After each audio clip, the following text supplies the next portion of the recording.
Hello everybody and welcome back to another video with me, Disney Lorcana. And today we're continuing our coverage of the cards that I'd like to talk about from the upcoming set, Azurite Sea. And oh boy, in this video we are looking at my two favourites, Emerald and Steel. And of course, if you want to see more videos with me, or just want to see more videos about Lorcana, then please consider hitting the like or subscribe button, or even both if you're feeling super generous. Now it feels correct only to remind you that in this video, this is all just my opinion. I could be wrong, I could be spot on. We won't know until the set is actually released and people start to play competitive games. But I feel like I've played the game enough to have some sort of knowledge on what might be good and what isn't. So let's go ahead and jump straight into it. So the first card I wanted to talk about is Stitch, the Little Trickster. And a little fact for you, this card is actually number 26 in the 6th set, making it 626, which I just think is a brilliant little nod to the film from Ravensburger. However, it is going to upset some of the collectors out there because that puts this card in the middle of the ambers. So sorry in advance if that's kind of ruined your day. But yes, Stitch is a 2-cost inkable, 1/3 stat line, and his ability, Need a Hand, says that you can pay 1 ink as many times as you like in a turn to give Stitch an extra 1 attack. Now again, you can do this as many times as you have the ink to do so. And just to put that in perspective, that means that if you did have 6 ink open and had nothing really else to do that turn, then you could actually make Stitch a 7 attack character and actually take out a Big Cindy in 1 hit. And I think that just makes him a little cool. It reminds me a little bit of Shivan Dragon from Magic the Gathering if you played that. So yeah, I think this card's pretty cool and I think it definitely has some use. Not to mention, it's also a fantastic shift target for Rockstar Stitch and even the new Stitch that's come out this set. Cool. Now we're getting onto the big guns, and that is Go-Go Tomago, or Tomago. Tomago, same thing. Not quite sure how you pronounce it. Go-Go on the surface is a 2-cost inkable with a 2/2 stat line, and she's also evasive. But I don't think you'll be playing her for 2 very often, given her ability, which is Stop Whining, Woman Up. When you play this character, you may pay 2 ink to gain lore equal to the damage on chosen opposing character. And let me just tell you that this ability is insanely good. And as a green steel player, it gets me very excited indeed. I mean, Emerald doesn't really have a ton of ways to win from hand, but in this set we've been blessed with a character that could potentially gain a silly amount in 1 turn. So I just want you to picture this really realistic scenario in which we have the muses on the field, but we also have a Go-Go Tomago. You could actually sing a Long Game Zeus with the muses and bounce back your own Go-Go, only to replay her for 4 ink and gain 5 lore. And I know that requires your opponent to have something with at least 6 health on the board, but Hiram exists and is played quite a lot, so I'm just saying it's very possible. So yeah, if you couldn't tell, I'm super excited about this card. It fits perfectly into Emerald Steel deck, so I would definitely be giving it a go, and I would expect to see this in every Emerald Steel deck you face. Next up we have Fred, Mascot by Day. Fred's a 1-cost inkable with a 1/1 stat line, and he only quests for 1. However, when he is challenged, you gain 2 lore. His stat line doesn't really matter because, well, we want people to challenge him. And if your opponent uses an action card to get rid of him, then happy days, they used an action card to get rid of a 1-drop. I think Fred sits right at home in aggressive decks, which in all honesty, I think we'll be seeing a lot of at the start of this set. The set is very much leaning towards an aggro meta. All aboard me hearties, because here we have Daisy Duck, Pirate Captain. That's not the character I was expecting to be a pirate captain, but here she is nonetheless. Daisy is a 4-cost inkable with a 3/3 stat line, and she quests for 2. But her ability is quite special. Distant Shores says whenever one of your pirate characters quests while at a location, draw a card. And in a pirate themed deck, this card kind of goes crazy. We know that card draw is always such a powerful element of a card in Lorcana, and the potential value you could get out of this card just existing on the board is kind of crazy. So yeah, here's another prediction from me. I think we'll actually see an Emerald Steel Pirates deck being cooked up. A traditionally red steel deck, but I think this card, amongst others, just kind of pushes the tribal deck towards those inks instead. But yeah, we'll definitely see. There are people trying to make pirate decks work every set, so I think you'll see this card played at least once or twice this next set. For the past few sets in my beloved combination of Emerald Steel, the meta has been discard decks. Now don't blame me, it's really the only option we had. No, I don't want to hear you talking about Robin Hood ping decks. It doesn't really work that well. And in this set, this card have been given a couple more options. For example, Basil Disguised Detective here. Basil is a 6-cost inkable with a 4/5 stat line.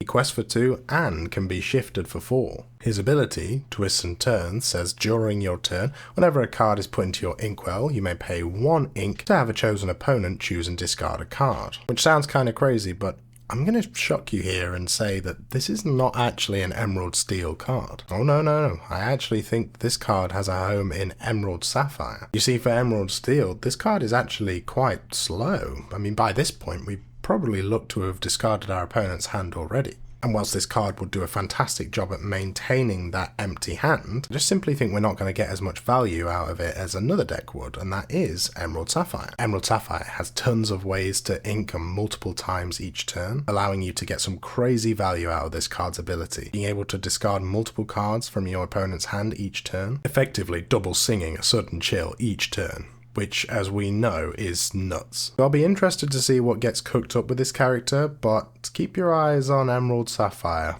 I think they're going to be the toxic discard players going forward, not me. Speaking of discard, here's an interesting one for you, Bend to My Will.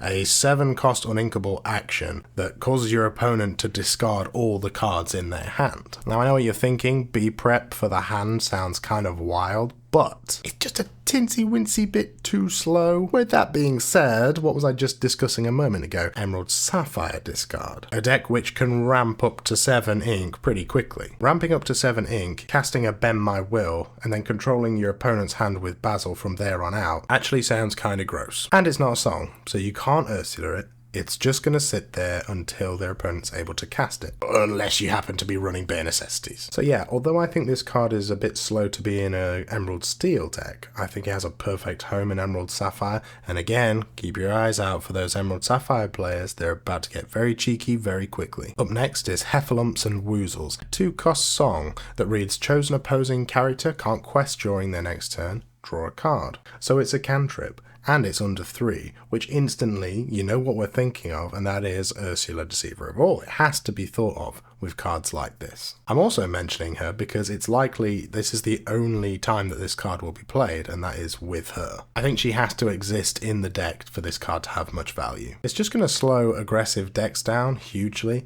and I think that again is the meta that we're going to see initially. I mean, it always does start out with aggressive decks at the start of the set anyway, but I think in this set especially, we've had so many new aggressive cards, so I'd just expect to see him a lot. On top of that, remember that this is a cantrip, meaning that it replaces itself by drawing a card, and if you double sing it with Ursula, you're drawing 2 cards, so what a bargain. Now, I'm a big Lilo and Stitch fan, and I just absolutely love this next card, and that is You Came Back. It's a 3-cost uninkable action, and it simply reads, Ready chosen character. But the flavor text on it is Nobody Gets Left Behind, which is just adorable, so I'm a sucker for it. But yeah, I actually also think this card is really cool. It enables combinations with things. You could use it to save a card from being challenged after questing, or you could use it to safely use a card's ability and then reset it so that it can't be attacked. I mean, think about using this with cards such as the Queen, Diviner. I'm not sure blue-green items deck are a thing, but the idea of using this kind of ability twice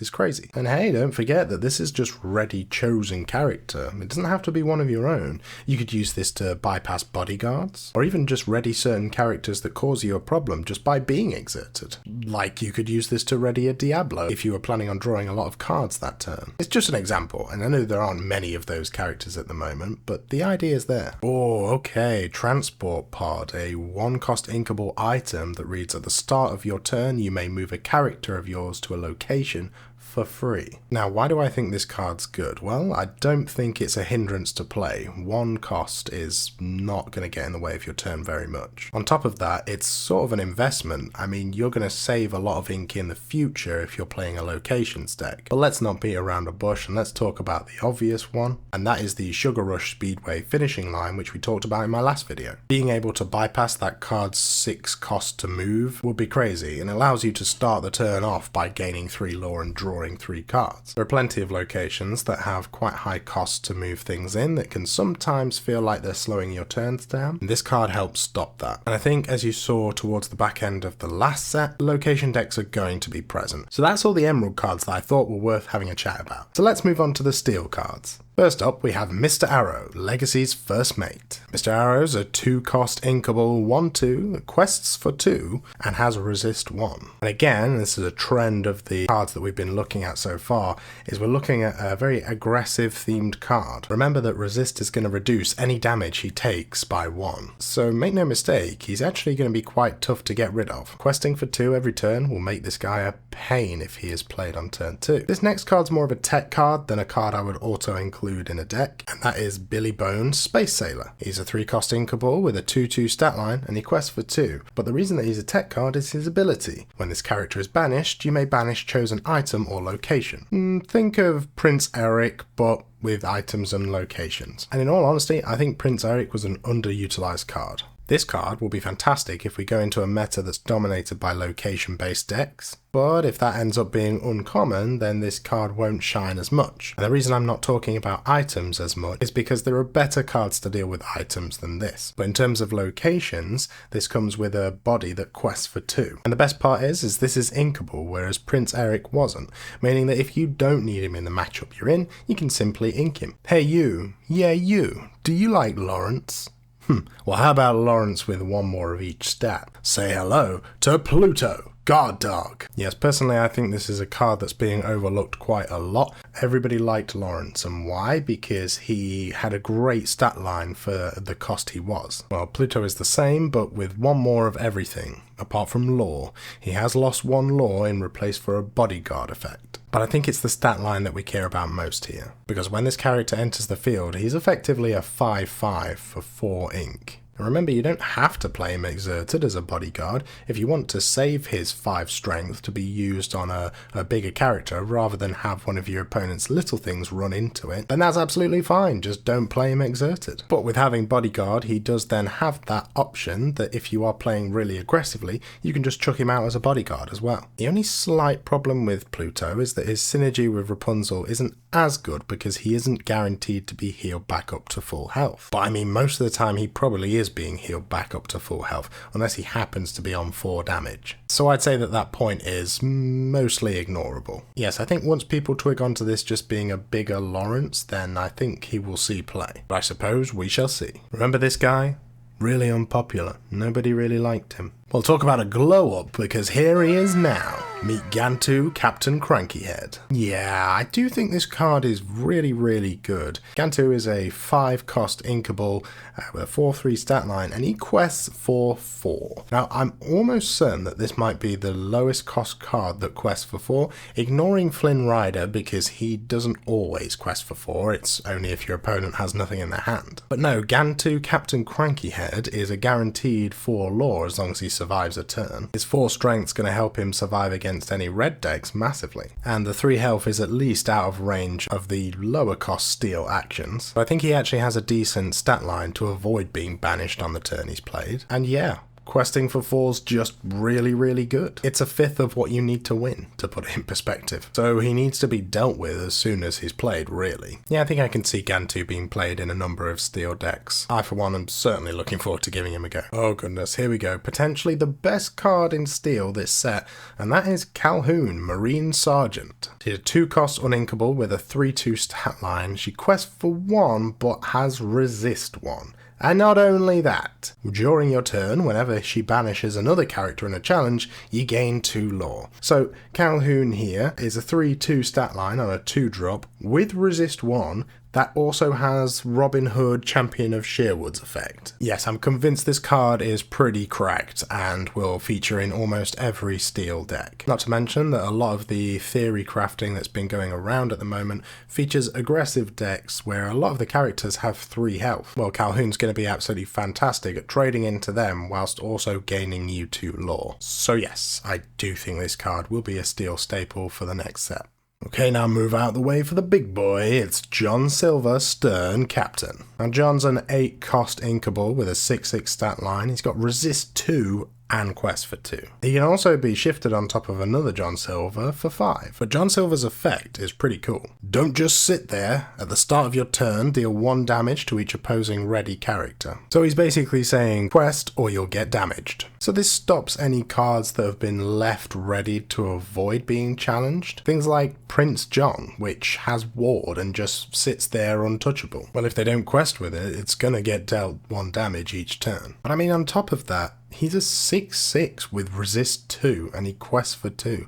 Is that not just good? I mean, he's comparable to Cinderella Stouthearted in the stats department, as well as the fact that he shifts 5. But I don't know, I think that just outside of B-Prep, what are you doing with this character? It's going to be so hard to banish him outright. We'll see. I'm not convinced he's quick enough to actually make it into the meta, especially with the way it's going.